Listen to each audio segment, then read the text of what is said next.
안녕하세요 여러분, 성공합시다.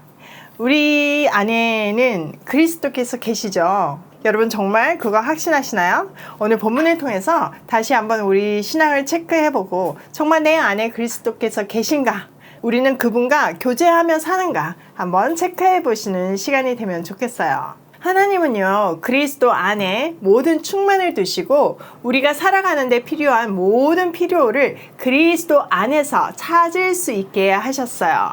그리고 그리스도는 우리를 하나님과 화해시켜서 사랑받는 자녀가 되게 하셨어요.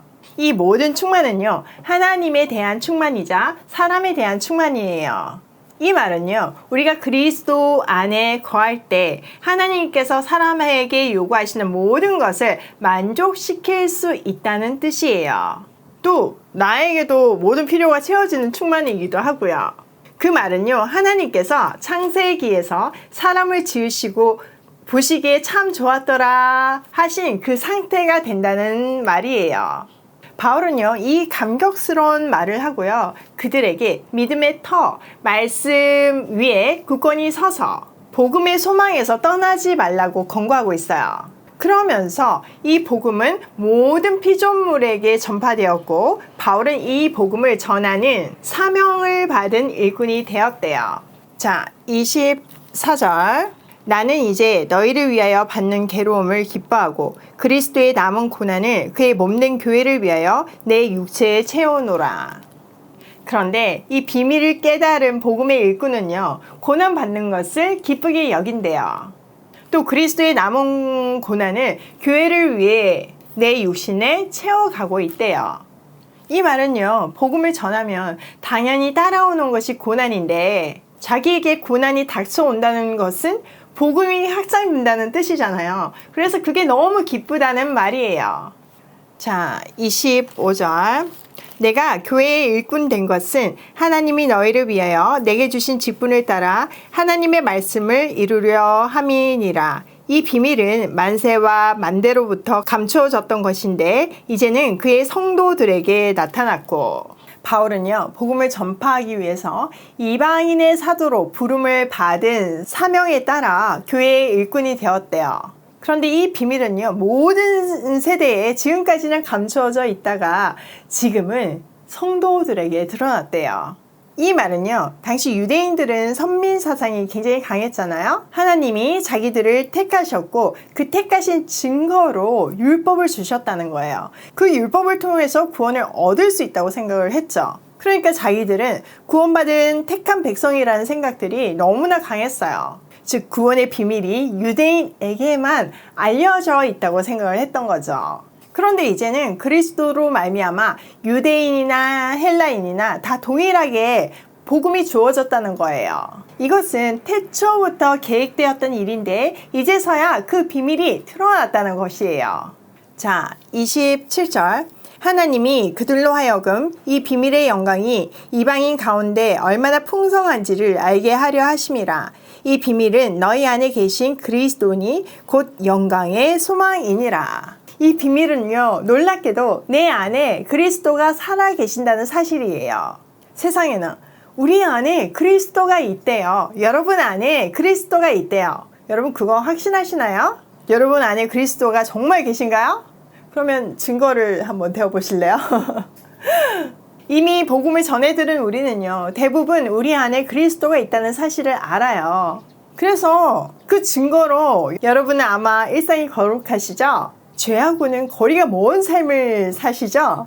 좌절하거나 포기하거나 그런 일을 하지 않죠? 왜냐면 우리 안에 그리스도가 있으니까요. 설마 부부싸움 같은 건 안 하시죠? 사실은 이 엉망진창인 삶이 우리 삶이에요. 그러다 보니까 내게 정말 그리스도가 계신가? 이런 질문이 드는 거죠. 그러면 도대체 내 안에 그리스도는 계시고 나한테는 계속 이런 죄성이 드러난다면 이걸 어떻게 받아들여야 할까요? 시도 때도 없이 범죄하는 우리를 막지 못할 정도로 그리스도의 능력은 아무것도 아닐까요? 아니면 우리 안에 그리스도께서 안 계신 것일까요? 당연히 아니죠. 그리스도는 우리가 그를 주로 고백할 때 우리 안에 내주하세요. 그리고 그의 능력으로 역사하세요. 그런데 그리스도는 무당이 마치 신내린 것 같이 그렇게 기계적으로 역사하시는 분이 아니라 인격적으로 역사하셔서 우리를 기다려주시고 다듬어 가시는 중이세요. 지금 막 단기간에 보면 나는 변한 게 없어 이렇게 하실지 모르겠지만 장기간으로 한번 체크해 보시면 분명한 변화가 있을 거예요. 제가 어저께 하랑이를 데리러 보육원에 갔더니 선생님이 우리 하랑이가 정말 많이 변했다고 하시더라고요. 매일 볼 때는 잘 몰랐대요. 그런데 지금은 일주일에 적어도 4일은 저희 집에 있잖아요. 그러니까 그 차이를 확연히 느끼시겠다고 하시더라고요. 올 때 다르고 갈 때 다르고 또 횟수가 늘어감에 따라서 그 차이가 확연하게 보인대요. 사랑받고 있음이 그냥 눈에 보인다고 하시더라고요. 그래서 아이가 굉장히 안정적으로 됐고 굉장히 밝아졌대요. 맞아요. 우리는 매일을 사랑하니까 확연한 차이를 못 느낄 수 있어요. 그렇지만 분명 우리 안에 능력으로 역사하시고 계세요. 사실 우리는요 매번 더 강렬한 은혜를 구하고 찾지만요 솔직히 이 본문의 근거에서 더 필요한 은혜는 없어요. 이미 그리스도 안에서 모든 충만이 주어졌잖아요. 우리에게 더 필요한 것은 은혜가 아니라 이미 받은 은혜가 얼마나 크고 귀한지를 볼 수 있는 영적인 눈뜸일 뿐이에요. 우리는 그 영적인 눈뜸을 갈망하며 간구해야 해요. 그럴 때 그리스도는 우리의 영적인 수준에 맞게 조금씩 눈을 열어주시죠. 그리스도는 우리를 죽기까지 사랑하셔서 자신을 내어주셨어요. 그게 가장 큰 사랑이에요. 그것보다 큰 사랑은 없어요. 자기를 내어주는 사랑보다 더 큰 사랑은 존재하지 않죠. 우리가 그 감격적인 사랑에 눈뜰 때 비로소 모든 충만 안에서 살 수 있어요.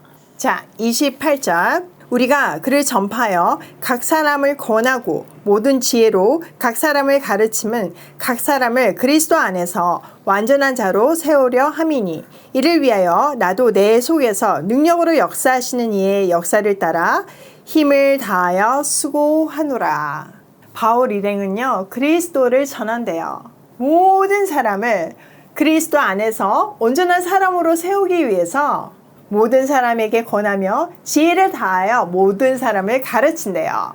이 일은요 자기 힘으로만 억지로 하는 것이 아니라 그 안에 있는 그리스도의 강한 능력을 따라서 수고하고 애쓰고 있대요. 바울은요 세상 그 무엇보다 복음으로 생명을 살리는 일에 가치를 두고 살았어요.